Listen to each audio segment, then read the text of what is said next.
Kiongozi wa Kenya Martha Karua amempigia simu Rais William Ruto akimshtumu kwa kutoa vizingizio baada ya kuzindua barabara mara mbili. Hii ni baada ya ghasia kutoka kwa Wakenya kujibu ujumbe wa Twitter ulioashiria kuwa Ruto alikuwa amezindua barabara ya Captain Ndemu Wanjohi kwa Matu, Geta, Kauru, Kindunyu, Njeru mara mbili. Hata hivyo, Ruto kupitia kwa msemaji wa Ikulu Hussein Mohamed alifafanua akisema barabara hiyo ilinyimwa ufadhili na utawala uliopita ili kutatiza azma yake ya kuwania urais. Katika taarifa yake siku ya leo, Karua amesema uzinduzi wa pili ulifaa kukiri ule wa kwanza mapema. Ameyasema haya ni kinukuu: hakuna kitu kinachoweza kusamehe uzinduzi wa udanganyifu wa mradi ambao tayari umezinduliwa. Ikiwa hata hivyo ulikuwa wa nia njema, uzinduzi wa pili ulipaswa kukubali kwanza, si kusubiri kutoa visingizio vya kilema baada ya kufukuzwa. Mwisho wa nukuu. Tweet ya Ruto kuhusu kuzindua barabara hiyo ilizua gumzo kubwa baada ya kubainika kuwa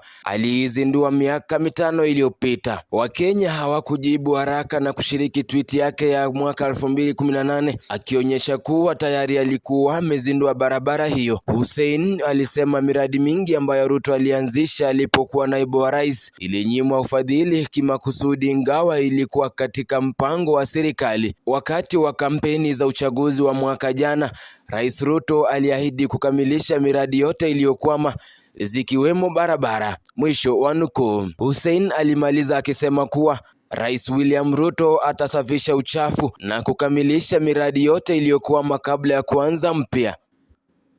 Brian Kibwage, Kisii Hot TV.